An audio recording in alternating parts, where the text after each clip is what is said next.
onde a gente vai estar junto com vocês vão ver né, a importância, né, de zelar pela cisterna, de cuidar da água, né, como é que vocês vão fazer esse gerenciamento da água da cisterna de vocês e o cuidado que vocês têm que ter, né, com essa cisterna.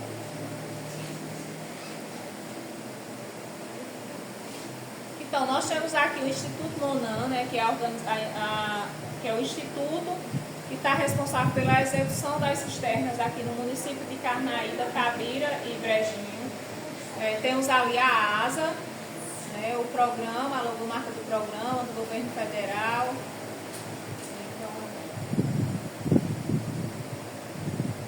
E pelo governo federal, através do Ministério do Desenvolvimento Social, Família e Combate à Fome, né, do MDS. O programa de cisternas é uma política pública conquistada através da luta da sociedade civil organizada e em parceria com o governo federal nas gestões progressistas, né? Então, a gente sabe que, infelizmente, nem todo governo tem esse olhar, né? Então, que, como a Sheila falou, a gente ficou 4 anos, né, sem receber uma cisterna aqui no município. Tanto a de primeira água quanto a de segunda, né, que é aquela cisterna que é mais voltada para a produção, que é aquela cisterna de 52 mil litros. E para receber a cisterna de 52 mil litros, que é para a parte de produção, vocês têm que ter primeiro, né, essa primeira, né, de 16 mil litros, que é para o consumo humano. Né? Aquela outra é mais voltada para a produção, que a gente chama de segunda água. Então, para vocês receberem a segunda água, vocês já têm que ter essa primeira. E aí, a partir do momento que for construída essa cisterna, vocês já vão ficar aptos também a receberem a outra. Né? E também da luta, né, dos movimentos sociais, a gente sabe que tem o Conselho de Desenvolvimento, o sindicato, né, as organizações governamentais também, no caso a Secretaria de Agricultura, a Secretaria de Assistência Social, que para receber vocês têm que ter, né, a questão de ter que estar ativo no cadastro único, tem que estar com toda a documentação regularizada, né, para poder, né, chegar a serem contemplados, né, com o programa.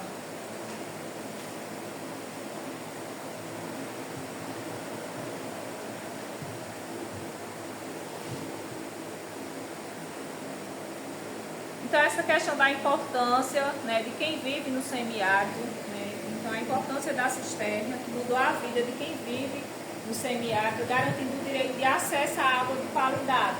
Então, algumas pessoas têm acesso com mais água, né, com mais facilidade, e outras não. Né, outras têm que, então, fica mais distante, né, outras não têm como armazenar, têm essa dificuldade ainda. Então, sem dúvidas, trouxe uma qualidade de vida, né, maior para as famílias, né, da nossa região, principalmente aqui do Nordeste. E é importante lutar para ter acesso a outras políticas públicas, né, acesso à terra, à segurança alimentar, educação de qualidade, saúde, estradas. Então, a gente vai falar um pouquinho disso, né, mais lá na frente, né, sobre essas outras políticas públicas também, né, e essa importância de ter esse conjunto, né? Da qualidade de vida, a gente sabe que tem que ter todo um conjunto de políticas públicas, né, de programas, para que de fato, né, você viva bem ali, principalmente a gente que é da zona rural, né, ter uma qualidade de vida melhor no lugar ali, né, onde a gente vive. Isso, eu falo assim na zona rural porque a gente sabe que às vezes o acesso é mais complicado, né? Às vezes para quem está na cidade é mais fácil, porque já tem ali a água encanada, já está mais próximo do serviço de saúde, né? Então a locomoção também é mais fácil. E aí, para a gente que vive na zona rural, a gente sabe que tem algumas dificuldades que a gente enfrenta, que é outra realidade, né?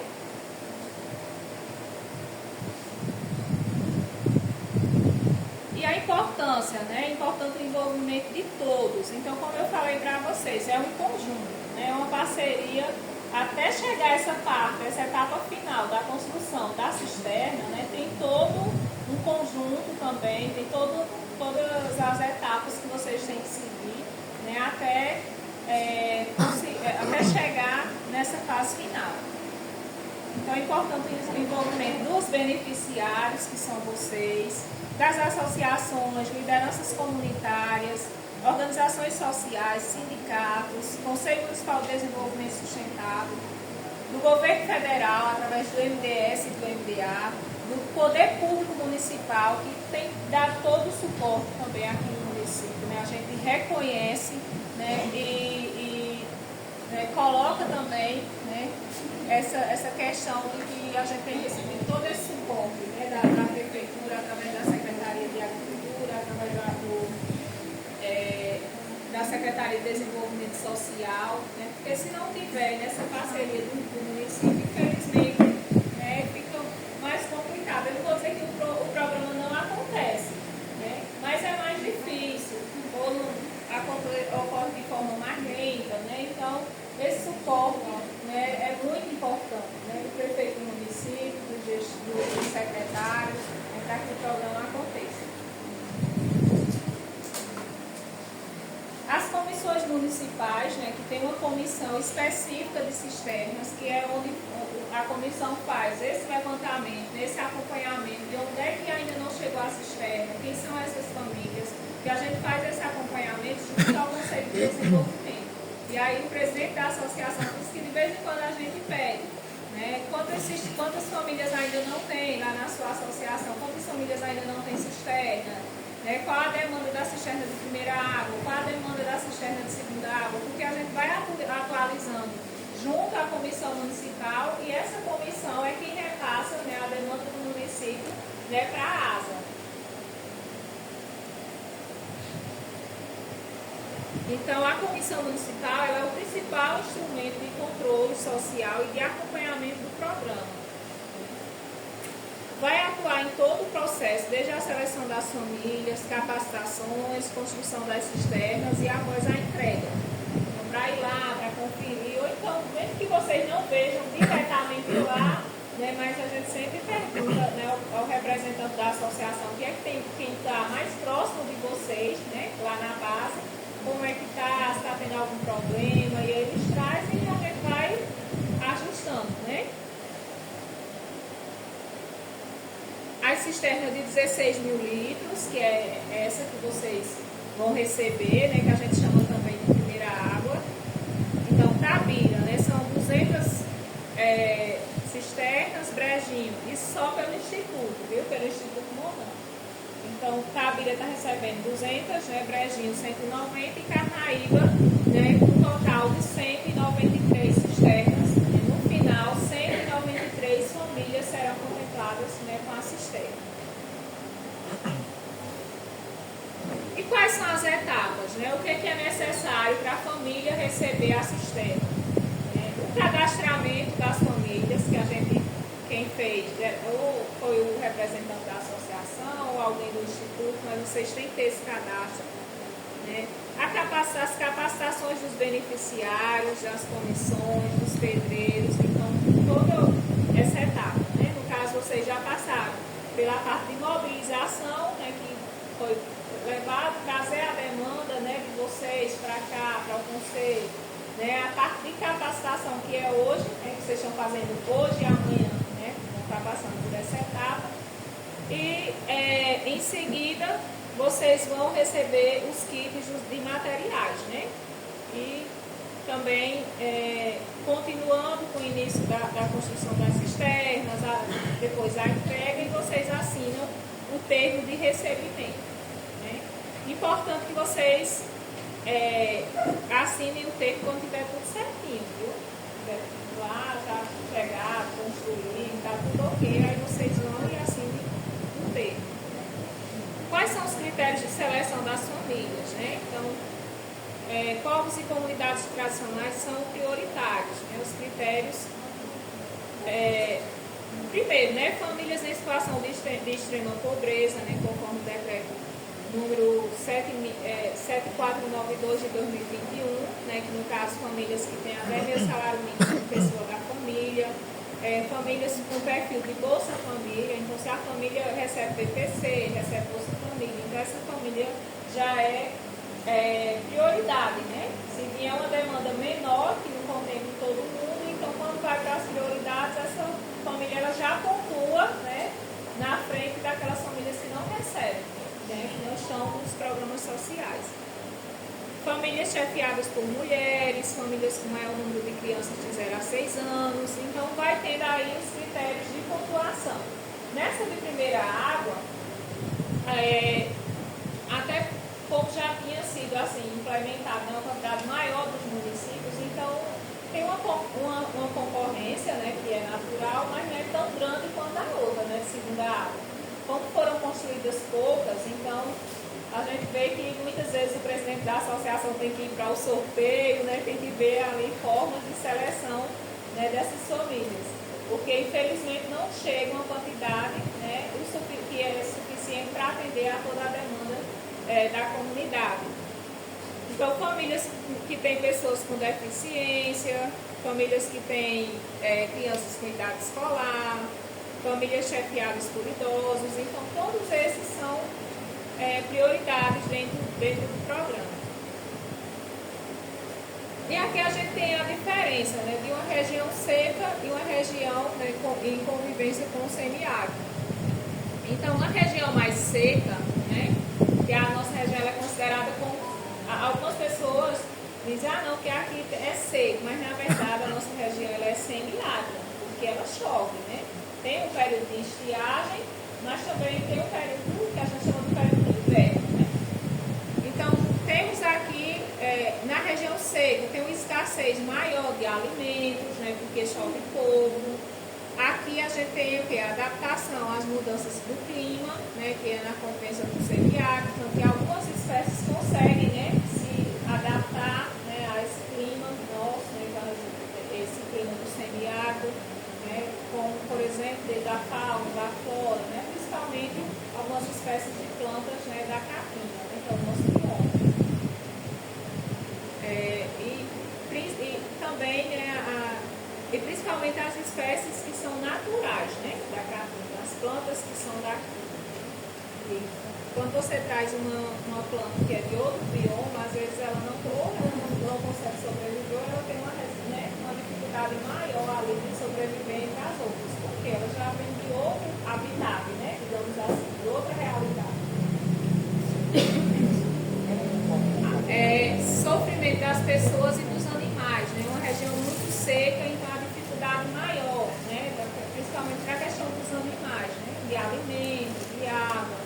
A gente vê muito isso, mesmo sendo uma região semiárida, mas eu sei que, né, para quem cria, né, a dificuldade maior é justamente no período da seca, né. Insegurança sobre o futuro, né, concentração da água, caminhar longas distâncias para encontrar água. Então, numa região mais seca, né, o acesso à água geralmente é mais difícil, né, então fica geralmente a uma distância maior. E a questão também das doenças, né? A ausência de políticas públicas. E aqui na região semiárida a gente tem a questão da preservação ambiental, que isso a gente inclusive tem que ter esse olhar, né, mais voltado para a questão da preservação ambiental, embora se faça, né, em alguns locais, tem tido muito incentivo também dos órgãos ambientais, né? A gente vê que tem uma fiscalização maior, deveria ter mais, né? Mas já tem também essa parte desse acompanhamento, desse monitoramento por conta dos órgãos fiscalizadores, dessa questão da preservação ambiental, da gente não estar, né, desmatando, da gente conservar mais, né, a nossa natureza. Eu sei que principalmente com o CA, né, vocês sabem o que é o CA, né, o Cadastro Ambiental Rural. Eu acredito que todos vocês, né, têm o CA da sua propriedade. E aí a gente tem lá o que? A área da reserva, né? A área de reserva, né, a área de APP, né, que é aquela área de preservação, onde você não pode desmatar, né? E aí, assim, é bom que vocês fiquem bem atentos a isso, porque quando você faz o CA, você faz ali o georreferenciamento da sua propriedade, né? Então, a gente consegue localizar, né, pelo sistema, né, tem ali esse monitoramento, né? Isso, via satélite, consegue monitorar a sua propriedade. Então, tem gente que continua desmatando. Chega um momento que, se for pego ali, você pode sofrer, né, ali consequências por conta disso. Então é bom ter sempre esse cuidado. Eu sei que muitas vezes, né, as pessoas dizem que, mas eu aprendi dessa forma, mas a gente precisa mudar os nossos hábitos, né? Eu sei que muitos de vocês, né, aprenderam dessa forma. Como é que a gente faz quando vai fazer o preparo da roça, né, para plantar novamente? Então, muitos de vocês é o quê? Juntar ali a coivara, tocar fogo, né? Estocar, queimar, mas tem outras formas, né? Outras formas sustentáveis que vocês podem fazer que, né, não precisa estar desmatando, não precisa estar queimando, né?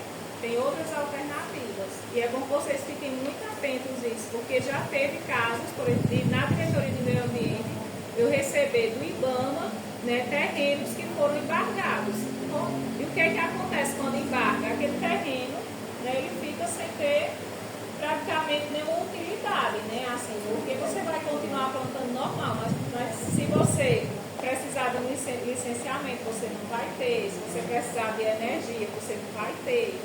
Né? Sem contar que nas penalizações que você pode sofrer, né? Inclusive de multa.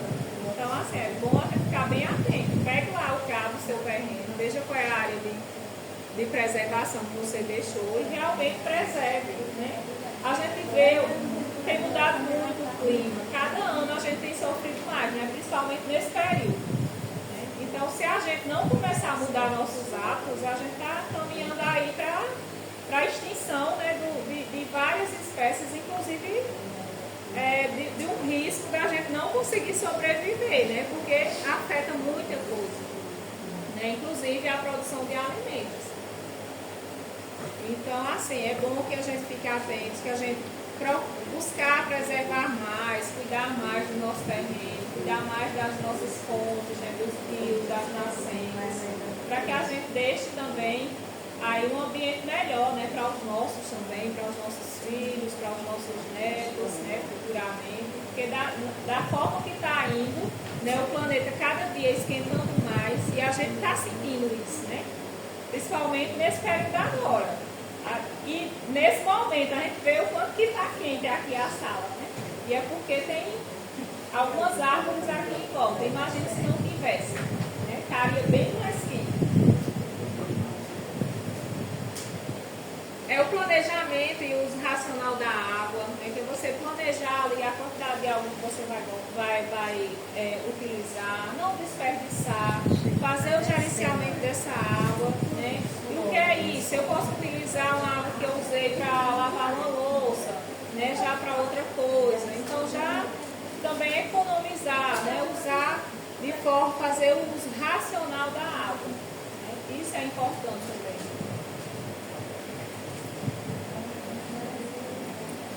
E a democratização da água, né, que é o acesso para todos, né, procurar cada vez mais que a água chegue, né, para todas as famílias. Né, e as cisternas é uma dessas formas de democratização da água.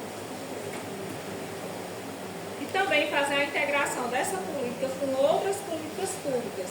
O PAA, que é o Programa de Aquisição de Alimentos, o PENAI, né, que é o Programa Nacional de Alimentação Escolar, o Garantia Safra, que eu sei que vocês conhecem, porque a gente geralmente se encontra, né, na renovação todo ano, né, desse programa do Garantia Safra, que é um programa de acesso a crédito, né, mas é um seguro, né? Então, se houver perda da sua produção acima de 50%, né, por excesso de água, né, de chuva ou por falta de chuva, né, então se você perder mais de 50% da sua produção, então você recebe, né, esse seguro como se fosse uma indenização ali dessa perda da produção. Né? Isso, e que plane, né, gente? Porque assim, às vezes as pessoas vê os programas aí, quando chega, né, não olha os critérios, mas tem gente que quer estar em tudo, né? Sendo que a gente, de fato, o programa ele é para quem planta, para quem coloca roça. Então é importante isso também, porque muitas vezes a pessoa se inscreve, não planta, não cumpre com os critérios do programa e fica inadimplente. Quando é no próximo ano que vai se inscrever, porque está lá, recebeu a visita do técnico da sua propriedade, mas infelizmente não colocou roça, está lá, não plantou. E agora tem um bloqueio, né? Se cair o laudo e não tiver plantado, fica 1 ano ou 2 sem participar do programa. Isso. Então tem um período que você fica ali sem poder se inscrever. Então é importante isso, porque às vezes a pessoa diz, tem lugares que é até complicado, né? Porque as pessoas não entendem, não estão organizados. E assim, é importante, principalmente, gente, vocês, né, que são agricultores e agricultoras, né, organizem a documentação, não deixem para última hora não. Porque muitas vezes, né, procure se organizar na associação, no sindicato, né, procure estar organizado, porque infelizmente a gente vê também pessoas que são agricultoras que muitas vezes ficam de fora dos programas por não estarem organizadas. Porque o que vale hoje é papel, né? O que vale hoje é prova. Não é mais naquele tempo que você chegava na Previdência e mostrava as mãos, né? As mãos calejadas e ali era aprovado, né? Seu benefício. Agora não. Agora você tem que ter prova realmente, né, de que você é agricultor e agricultora. Muitas vezes as pessoas não procuram se organizar, né? Ou então